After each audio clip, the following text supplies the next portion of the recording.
اور کل رات جو ہوا لائیو سیشن میں وہ بالکل بھی نہیں ہونا چاہیے تھا، کیونکہ پروگرام کا مقصد کچھ اور تھا، پروگرام کا مقصد چلا کام گیا۔ صبح 4 بجے تک یہ ڈیبیٹ چلتی رہی۔ کال کے اندر ایک ایسی کال کی جاتی ہے جو کہ پورے انسانیت کے لیے ناقص ہے، پورے انسانیت کو مار دینے والی کال ہے۔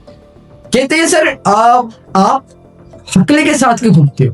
اتنا میں آپ کو بتا دوں، مفتی صاحب نے بالکل درست فرمایا جو کچھ کہا کہ پاکستان اسلامی ملک ہے ہی نہیں، ایسی ہی نظریات قائم کر رہے ہو جہاں پر عبادت سکون سے کر سکو، لیکن آج مجھے وہ لگ رہا ہے کہ آپ وہ بھی نہیں کر سکتے، کیونکہ اللہ پاک قرآن پاک کی ابتدائی آیاتوں میں ہی فرما دیا کہ تم کس طرح پیدا ہوئے ہو۔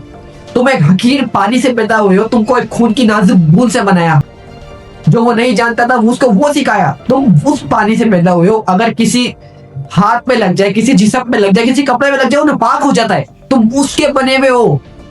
تو اپنے آپ کو جو دوسروں سے افضل سمجھتے ہو، افضلیت بیان کرتے ہو، یا کسی انسان کو حقیر سمجھتے ہو اور اپنے آپ کو افضل سمجھتے ہو؟ تو یاد رکھ لو کہ افضل صرف اور صرف میرے رب العالمین کی ذات ہے۔ تم وہ قوم ہو، یقین جانو اگر ہمارے نبی پاک صلی اللہ علیہ وسلم کا سایہ ہم پہ نہ ہوتا، ہم پہ ہاتھ نہ ہوتا، یقین کرو قوم لوط کیا کس طرح برباد ہوئی ہے، بندر والی قوم کس طرح بندر بن کے برباد ہوئی ہے۔ تمہارا وہ حوصلہ ہونا تھا کہ تم ایک مثال بن جاتے۔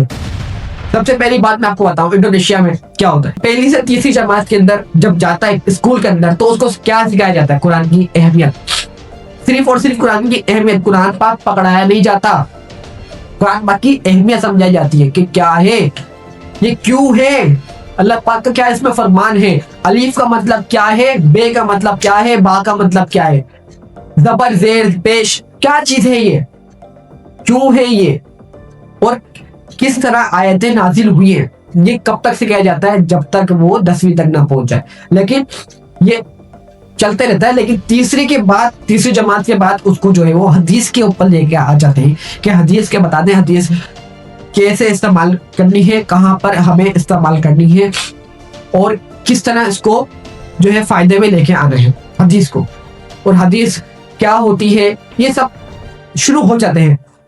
اس کے بعد جب وہ 5ویں کلاس میں جاتا ہے، جب اس کو قرآن پاک کی اور حدیث کی، اپنے اسلام کی اہمیت سمجھ میں آ جائے، تب اس کے ہاتھ میں قرآن پاک دیا جاتا ہے تاکہ وہ اس کی ویلیو سمجھ سکے۔